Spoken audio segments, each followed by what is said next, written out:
Hello बच्चों, good morning, good afternoon, good evening. जिस समय भी आप ये वीडियो देख रहे हैं आपको उस समय के लिए विशेष है। ओके, तो आज हम पढ़ेंगे गति के नियम। गति के नियम तीन प्रकार के नियम है गति के।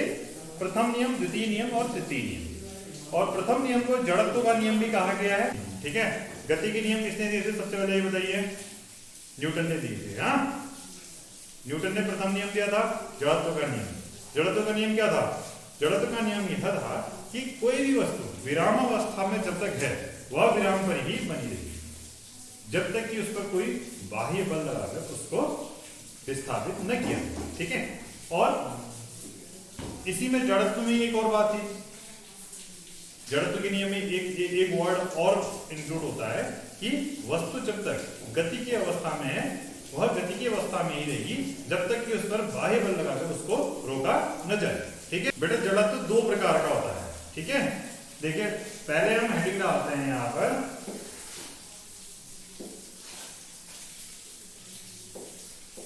Laws of motion.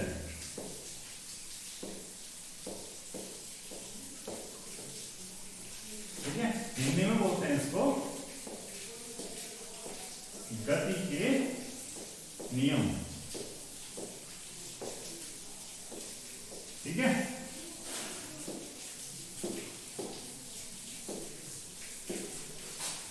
प्रथम नियम,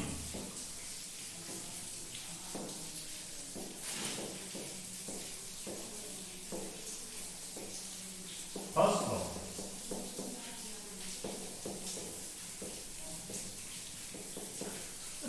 देखिए फर्स्ट लॉ को क्या बोला जाता है? जड़त्व का नियम। क्या बोला जाता है? जड़त्व का नियम। ठीक है, इंग्लिश में बोलते हैं इसको लॉ ऑफ इनर्शिया।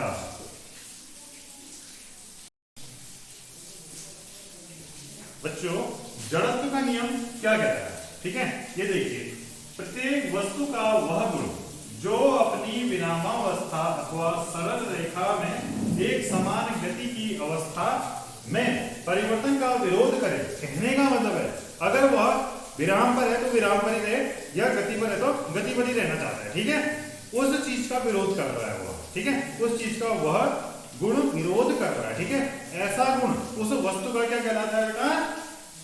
जड़त्व कहलाता है। ठीक है, समझ में आया होगा ना?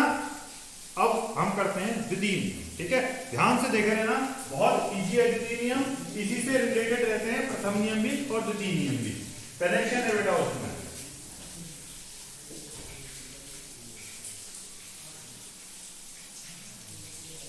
तो देखिए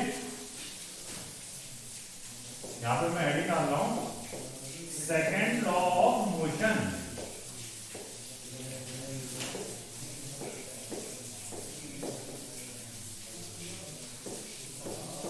गति का द्वितीय नियम।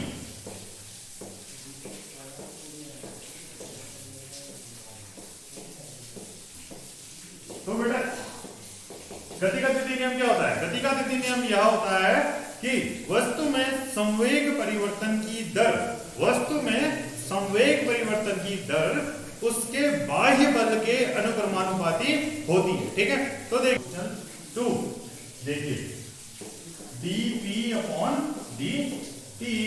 ठीक है, p क्या होता है?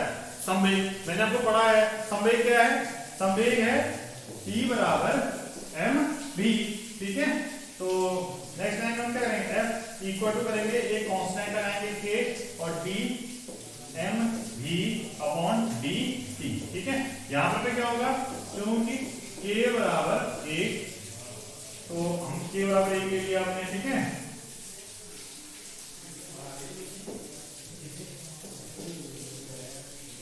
n बाहर आ गया, dv बटा dt।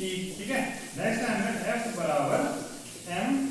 देखिए त्वरण आपने पढ़ा है, त्वरण क्या होता है? वेग परिवर्तन की दर। ठीक है, तो देखिए वेग v upon t।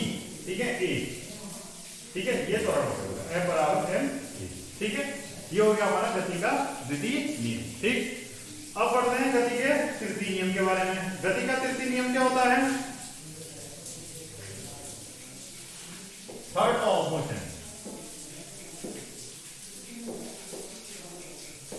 Third law of motion, ठीक है।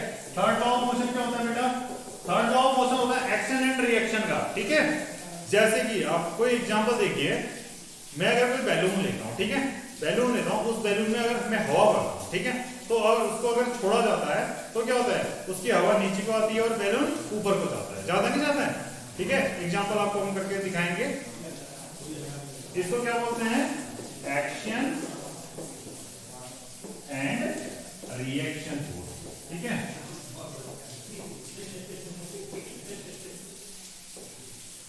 ठीक है, कहने का मतलब है क्रिया